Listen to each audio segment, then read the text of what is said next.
શરૂઆત આપણને થોડીક મ્યુટેડ રહેતી જોવા મળી છે. શરૂઆતના પોણો કલાકની વાત કરીએ તો ખાસ કરીને અત્યારે બજારમાં આપણને જે રેન્જ જોવા મળી છે 25,238થી લઈને 25,177, એટલે એક સીમિત રેન્જની અંદર અત્યારે ખાસ કરીને નિફ્ટીની અંદર કારોબાર ચાલી રહ્યો છે. સેન્સેક્સ પણ અત્યારે તમને ફ્લેટ ટુ નેગેટિવ કામકાજ દર્શાવી રહ્યો છે. બીજી તરફ નિફ્ટી બેંકની અંદર આજે થોડુંક દબાણ છે 57,000ના લેવલ, જો કે અહીંયા આજના દિવસમાં ટકી રહ્યા છે. બીજી તરફ મિડ કેપ આજે ફ્લેટ ટુ નેગેટિવ અને સ્મોલ કેપ માં થોડીક એક પોઝિટિવિટી છે, બહુ મોટી પોઝિટિવિટી નથી. એટલે આખું અત્યારે બજાર થોડુંક તમને આજના દિવસે શરૂઆતી કારોબારમાં એક કન્સોલિડેશન દર્શાવી રહ્યું છે. ઇન્ડિયા વિક્સ જુઓ ઓલમોસ્ટ ફ્લેટ લેવલ પર કામકાજ કરી રહ્યો છે અને 12ની નીચે સેટલ થઈ રહ્યો છે છેલ્લા ઘણા દિવસોથી. એ આપણા માટે એક સારી વાત અત્યારે ખાસ કરીને કહી શકાય.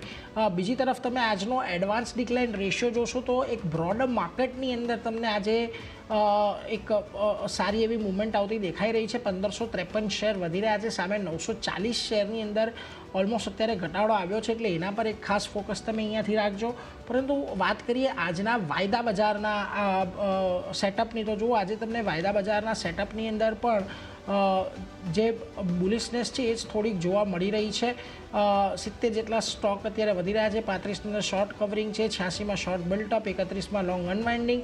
એટલે આના પર એક ખાસ અહીંયાથી ફોકસ આપણે રાખતા રહીશું. જો કે અત્યારે જાંગડી લોંગ બિલ્ડઅપ આપણને થતું જોવા મળી રહ્યું છે. એ કાઉન્ટર્સ પર એક વખત નજર કરી લઈએ તો જુઓ આજે સોના BLW પ્રિસિશન તમને એક સારું લોંગ બિલ્ડઅપ દર્શાવી રહ્યું છે. આ ઉપરાંત ખાસ કરીને તમને બાલકૃષ્ણ ઇન્ડસ્ટ્રીઝમાં તેજી છે. Blue star, KA industries, Prestige estate, આ બધી જગ્યા પર એક સારી તેજી જોવા મળી રહી છે. જાંગડી આજે શોર્ટ કવર થતાં તમને દેખાઈ રહ્યા છે. એમાં જુઓ ખાસ કરીને angel one, Astral, Inox wind, Nalco, united સ્પિરિટ્સનો સમાવેશ થાય છે. જાંગડી આજના દિવસે તમને શોર્ટ બિલ્ડઅપ થતા દેખાઈ રહ્યા છે. એમાં ખાસ કરીને LTI, Mindtree, Max financials, Tech Mahindra, union બેંકનો સમાવેશ અને જ્યાં શોર્ટ લોંગ અનવાઇન્ડ થઈ રહ્યા છે એમાં ઇન્ટરગ્લોબ એવિએશનનું કાઉન્ટર ખાસ એક મહત્ત્વનું. આ ઉપરાંત તમને મેક્સ હેલ્થકેર, HPCL, પેટીએમ, આ બધા પર એક લોંગ અનવાઇન્ડિંગના મૂવ આવી રહ્યા છે. એટલે એના પર એક ખાસ ફોકસ રાખતા રહીશું. આપણી સાથે આનંદ રાઠી શેર્સના જીગર પટેલ જોડાઈ ગયા છે. જીગરજી સ્વાગત, વેરી ગુડ મોર્નિંગ. અને ખાસ કરીને આજના દિવસે બજારની અંદર જુઓ આપણને વીકલી એક્સપાયરીને થોડો કન્સોલિડેશન આપણને રહેતું જોવા મળી રહ્યું છે. કઈ રીતે અહીંયાથી તમે ખાસ ધ્યાન રાખી રહ્યા છો બજારને લઈને? અને મૂળ વાત કે આજની એક્સપાયરી આપણને કઈ રેન્જની અંદર અપેક્ષિત રાખવી? સૌથી પહેલા ગુડ મોર્નિંગ નીરજ. ઓવરઓલ જે નિફ્ટીનું સેટઅપ છે, અગેન લાસ્ટ 2-3 દિવસથી આપણે લોઅર લેવલથી રિકવરી દેખાડી રહ્યા છે. મેજર સપોર્ટ એક્સપેક્ટેડ હતો 25,000 અને 25,100 એક્ઝેક્ટલી ત્યાં આગળ જ આપણે એક રિવર્સલ જોયા છે. બટ અગર આપણે મંથલી પીવટ્સની વાત કરીએ, મેજર પીવટ છે 25,180નો અને આપણે કરન્ટલી ત્યાં આગળ જ ટ્રેડ કરી રહ્યા છે અને ઇવન ક્લોઝિંગ પણ ગઈકાલની એના ઉપર આવવા જોવા મળી હતી. સો આજની એક્સપાયરી મને એવી મોટી નથી લાગતી કે નીચે પણ જશે કે ઉપર પણ જશે, સાઇડવેઝ રહેશે. અને મેજર મને રેન્જ જે એક્સપાયરીની લાગી રહી છે 25,150થી લઈને 25,250, એટલે 100-125 પોઈન્ટની રેન્જ છે. અગર નીચે જશે તો બાઉન્સ આવશે અને પહેલા ઉપર જશે તો આપણને ફરીથી એક નીચે પુલબેક જોવા મળી શકે છે. એટલે મોટા મોટી 150-125 પોઈન્ટની આ રેન્જ રહેશે નિફ્ટીની અંદર આજના દિવસ માટે. આજના દિવસમાં ત્યાં 125-150 પોઈન્ટની રેન્જને ખાસ કરીને ધ્યાન રાખવું. 25,100થી 25,250, એટલે એના પર એક ફોકસ ખાસ કરીને રાખવાનું છે. ને આ જ રેન્જની અંદર આજે આપણને એક એક્સપાયરી આવતી જોવા મળે એવી એક અપેક્ષા છે. એટલે એના પર એક નજર રાખીશું. પરંતુ આજે ઘણી બધી જગ્યા પર આપણને પરિણામના રિએક્શન આવી રહ્યા છે. આ ઉપરાંત આપણને ખાસ કરીને આજે OI એક્શન પણ સારા એવા દેખાઈ રહ્યા છે. એટલે જુઓ આજના દિવસમાં સૌથી પહેલાં શરૂઆત કરીએ આપણે ખાસ કરીને LTI, માઇન્ટ્રી સાથે કે જાંગડી 2% ઘટાડો આપણને આવતો જોવા મળ્યો છે. પરિણામ અહીંયા આપણને બહુ વધારે ઉત્સાહજનક જોવા નથી મળ્યા.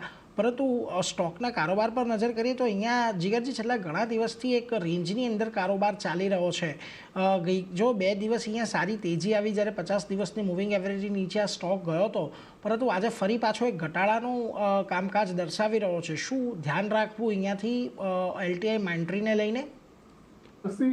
LTM માઇન્ટ્રીની અંદર સૌથી પહેલા તો મોટું અગર આપણે ડેલી ચાર્ટ ઉપર પિક્ચર જોઈએ તો જે બોટમ એપ્રિલમાં બની હતી સમવેર નિયર 3,800, એના પછી નોનસ્ટોપ 5,500ના લેવલ્સ આપણે જોયા છે.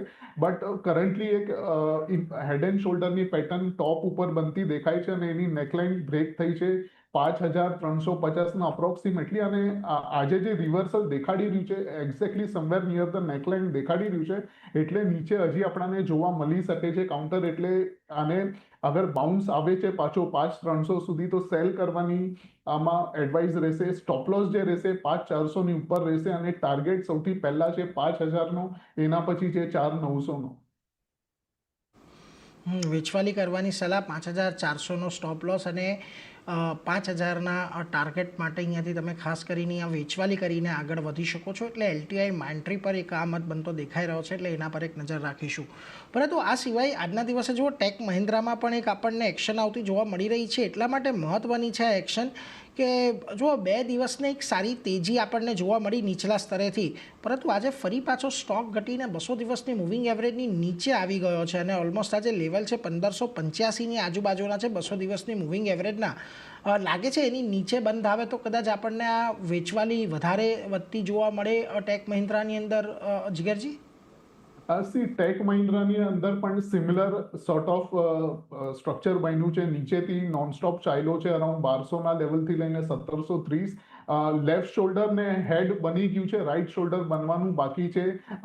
અકોર્ડિંગ ટુ ધ ચાર્ટ એવું લાગે છે કે 1630 આગળ રાઈટ શોલ્ડર બની શકે છે, એટલે આને વેટ એન્ડ વોચની સલાહ રહેશે એઝ ઓફ નાઉ. અગર 1630 થી રિવર્સ થઈને બ્રેક થાય છે નેકલાઇન, અને નેકલાઇન આવે છે 1560ના નીચે, અગર ત્યાંની નીચે ક્લોઝિંગ આવે છે તો આપણને શાર્પ ડાઉનસાઇડ જોવા મળી શકે છે આની અંદર. એટલે as of now wait and watch રહેશે, અને ઇનકેસ 1630ની ઉપર વીકલી ક્લોઝિંગ આવે છે તો જ આપણને કન્ટિન્યુડ અપસાઇડ જોવામાં આવશે. તો અત્યારના વેટ એન્ડ વોચની જ સલાહ છે આની અંદર. વેઇટ એન્ડ વોચની સલાહ, 1630 ઉપર જ એક નવી તેજી આવતી જોવા મળશે, એટલે એના પર એક ધ્યાન રાખજો. ટેક મહિન્દ્રાને લઈને એક આ મત બનતો દેખાઈ રહ્યો છે આજના દિવસે, એટલે એના પર ફોકસ રાખવાનું રહેશે.